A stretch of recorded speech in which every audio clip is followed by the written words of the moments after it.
இந்த தேர்தலில் கூட்டணி அமைத்து போட்டியிட வேண்டும் என்று நாம் விரும்பினோம். ஆனால் நாம் இருந்த கூட்டணியில் இருந்து நமக்கான ஒரு அங்கீகாரமும் நமக்கான ஒரு இடப்பகிர்வும் அங்கு பரிசீலிக்கப்படாத ஒரு சூழல், சரியான ஒரு தகவல் பரிமாற்றம் இல்லாத ஒரு சூழல். அதனால் சென்னை பத்திரிகையாளர் மன்றத்தில் கட்சியுடைய மாநில செயற்குழு வழங்கிய அதிகாரத்தின் அடிப்படையில் அன்றைக்கு கூட்டணியிலிருந்து நீங்கள் ஏற்கனவே வழங்கிய அதிகாரத்தின் அடிப்படையில் ஏற்காடில் நடந்த கூட்டத்திலும் நெய்வேலியில் நடந்த கூட்டத்திலும் வழங்கப்பட்ட அதிகாரத்தின் அடிப்படையில் அந்த முடிவெடுத்து நாம் அன்றைய தினம் அனைத்து இந்திய அண்ணா திராவிட முன்னேற்ற கழக தலைமையிலான கூட்டணியில் இருந்து விலகி இருக்கிறோம். ஆனால் அடுத்த கட்ட நடவடிக்கை என்ன, அந்த நடவடிக்கையை நாம் எப்படி எதிர்கொள்வது என்பதை குறித்தும், அப்படி அடுத்த கட்ட நடவடிக்கை இந்த கட்சியினுடைய வளர்ச்சிக்கானதாகவும் என்னை நம்பி வந்த இந்த ஆயிரக்கணக்கான லட்சக்கணக்கான தொண்டர்களை காப்பாற்ற வேண்டிய பொறுப்பும் கடமையும் கருத்திலே கொண்டு முடிவுகள் எடுக்கப்பட வேண்டும் என்ற அடிப்படையிலும் நாம் இங்கு கூடியிருக்கிறோம்.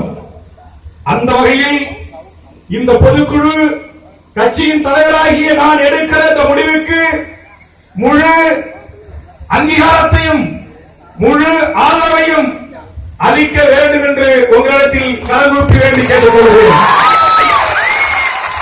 அந்த வேண்டுகோள் என்பது தமிழக வாழ்வுரிமை கட்சி இன்னும் 22ஆம் தேதி வேட்புமனை தொடங்குகிற அந்த நாள் வரையில்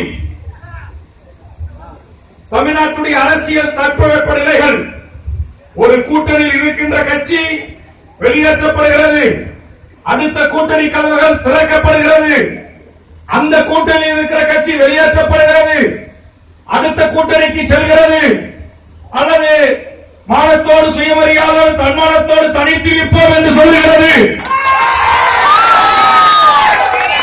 நாம் என்ன சொல்ல வேண்டும் என்பதை உங்கள் உணர்வுகளை ஒவ்வொரு மாவட்டமாக அறிந்து, ஒவ்வொரு மாவட்டத்திலும் அமைப்பு ரீதியாக கட்சியை நீங்கள் வைத்திருக்கிற பலம் பலவீனம் குறித்து நான் தெரிந்து கொண்டு, அந்த அடிப்படையில் கட்சி ஒருவேளை உங்கள் அனைத்து மாவட்ட நிர்வாகிகளையும் இந்த ஒரு நாள் முழுவதும் நான் சந்தித்து கேட்கிற கருத்துக்களின் அடிப்படையில் நாம் தனித்து நின்று தேர்தலை சந்திக்க தயாராகி விட்டோம் என்று சொன்னார்.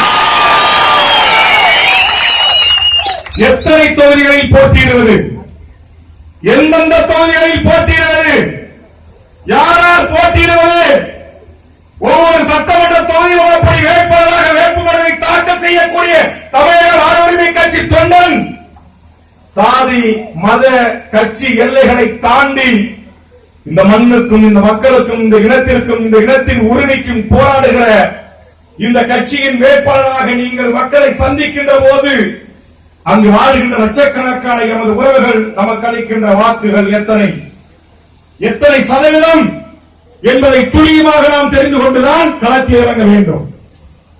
இன்றைக்கு தமிழ்நாட்டில் அதிமுக ஒரு அணி, திமுக ஒரு அணி, மக்கள் நல கூட்டணி ஒரு அணி, பாமக ஒரு அணி, பாரதிய ஜனதா ஒரு அணி, நாம் தமிழர் கட்சி ஒரு அணி, சுப உதயகுமாரனும் அப்துல் கலாமுடைய செயலாளரும் ஒரு அணி, தமிழறிமணியின் ஒரு அணி, இன்றைக்கு பல அணிகள் இந்த மண்ணிலே இருந்து கொண்டிருக்கிறது.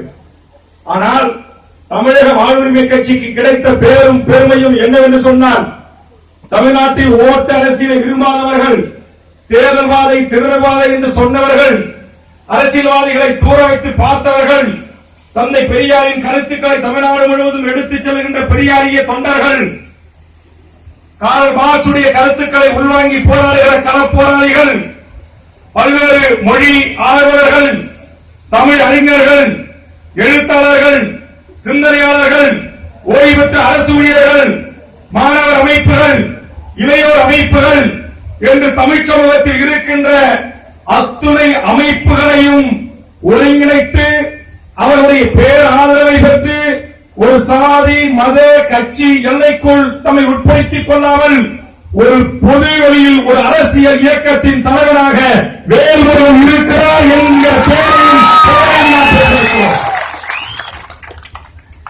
இன்றைக்கு பல தலைவர்கள் திமுக வேண்டாம் அதிமுக வேண்டாம் என்கிறார்கள். பல தலைவர்கள் காங்கிரஸ் வேண்டாம் பிஜேபி வேண்டாம் என்கிறார்கள். தேமுதிக வேண்டாம் மக்கள் நல கூட்டணி வேண்டாம் என்கிறார்கள். இன்னும் தமிழ் இனத்திற்காக மண்ணுக்காக போராடுகிற ஒரு சில தலைவர்களை கூட வேறு விதமான குற்றச்சாட்டுகளுக்கு ஆளாக்கப்பட்டு அவர்கள் இன்றைக்கு பெருவாரியான மக்களின் ஆதரவு பெற்றவர்களாக அடையாளப்படுத்தப்படாமல் இருக்கிறார்கள். ஆனால் தமிழக வாழ்வுரிமை கட்சி தமிழ்நாட்டில் இருக்கிற எந்த சாதிக்கும் வெறுப்பான கட்சி அல்ல, எந்த மதத்திற்கும் வெறுப்பான கட்சி இல்ல, எந்த அமைப்புக்கும் நாம் விரோதமானவர்கள் அல்ல. அதனால் எனக்கு கொஞ்சம் கால அவகாசம் தேவைப்படுகிறது. நேற்று பத்திரிகையாளர் சந்திப்பை நேற்று முன்தினம் நான் அறிவித்த பிறகு என்கிட்ட ஒரு தலைவர் சிரித்துக் கொண்டே சொன்னார், தமிழ்நாட்டில் இருக்கிற எல்லா கட்சியிலிருந்து வெளியேற்றப்பட்டவர்கள் அனைவரும் சேர்ந்து வெளியேற்றப்பட்டவர்கள் வாழ்வுரிமை கட்சி ஆரம்பிக்கலாம் இருக்கிறார்கள்.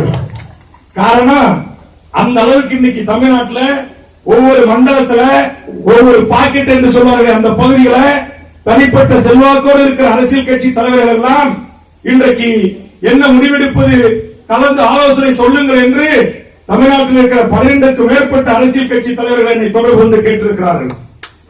150க்கும் மேற்பட்ட பல்வேறு அமைப்புகளுடைய பிரதிகளும் என்ன தம்பி இப்படி ஆகிப்போச்சு, இந்த மண்ணுக்கும் இந்த மக்களுக்கும் இந்த இனத்திற்கும் இந்த மொழிக்கும் எந்த விதத்திலும் சமரசம் இல்லாமல் களத்தில் இன்று போராடி காவல்துறையின் லட்டியடிகளுக்கு முகம் கொடுத்த இயக்கத்திற்கு நாங்கள் என்ன செய்ய வேண்டும் என்று கேட்கிறார்கள். நான் அவர்களிடத்திலே சொன்னேன், ஐயா பொதுக்குழுவை அழைக்க இருக்கிறேன், மாவட்ட வாரியாக என் கட்சியினுடைய பலம் பலவீனங்களை குறித்து நான் ஆய்வு செய்ய இருக்கிறேன். அந்த ஆய்விற்கு பிரகாரம் பொதுக்குழுவுடைய அங்கீகாரத்திற்கு பிரகாரம் நான் உங்களை தொடர்பு கொள்கிறேன், நீங்கள் எனக்கு நல்வழி காட்டுங்கள் என்று கேட்டிருக்கிறேன். அதில் தமிழ்நாட்டில் இருக்கிற பெரும்பான்மை தமிழர்களும் தமிழ் எழுத்தாளர்களும் சிந்தனையாளர்களும் அமைப்புகளும் என்னை சொன்னது, நாங்கள் முயற்சி எடுக்கிறோம், வேல்முருகன் தமிழ்நாட்டின் பொது வேட்பாளர், தமிழகத்தின் பொது வேட்பாளர். அருமை உறவுகளே, நெய்வேலி சட்டப்பேரவை தொகுதியில் வேல்முருகன் பொது வேட்பாளராக போட்டியிடுவார் அல்லது நான் மாவட்ட வாரியாக உங்களை அழைத்து கருது கேட்கின்ற போது நீங்கள் எனக்கும் என் நெஞ்சத்திற்கும் என் இதயத்திற்கும் என் உள்ளத்திற்கும் மகிழ்ச்சி அளிக்கக்கூடிய வகையில் நான் ஓய்வு கொள்கின்ற வகையில் கவலைப்படாதீர்கள் அண்ணா, நாங்கள் இருக்கிறோம் என்று இரவு பகல் மாறாமல் 48 மணி நேரம் முழுவதும் எனக்காகவே வாழ்ந்து கொண்டிருக்கிற எமது லட்சக்கணக்கான தொண்டர்கள் நாளை தேர்தல் காலத்தை நாம் சந்திக்கின்ற போது குறைந்தது ஒரு சட்டமன்ற தொகுதியில் 10,000 வாக்குகளையாவது நாம் பெற வேண்டும். 10,000 வாக்குகள். அப்படி 10,000 வாக்குகள் உள்ள தொகுதிகள் எவை என்பதை இனம் காணுவதற்காகத்தான் இன்றைக்கு உங்கள் அனைவரையும் நான் இங்கு அழைத்திருக்கிறேன். பொதுக்குழு கூட்டப்பட்டது. இந்த பொதுக்குழு ஒன்று கூடி எனக்கான அதிகாரத்தை வழங்குவதற்கும், அப்படி நீங்க வழங்கிய பிறகு எமது ஒரு மாவட்ட வாரியான நம்ம கட்சியினுடைய வளர்ச்சி, கட்சியுடைய உறுப்பினர்கள் எண்ணிக்கை, அனைத்து பூத்துகளிலும் 234 தொகுதிகளிலும் பூத் ஏஜென்ட் போடக்கூடிய அளவுக்கு நம் கட்சி செல்வாக்கா இருக்கிறதா என்பதையெல்லாம் தெரிந்து கொண்டு ஒரு தெளிவான தீர்க்கமான ஒரு முடிவை நாம் எடுக்க இருக்கிறோம். அதனால்தான் இங்கு பொதுக்குழு உறுப்பினர்களாக இருக்கிறவங்க அனைவரையும் அழைத்து நாங்கள் பேசவில்லை பொதுவெளியில்.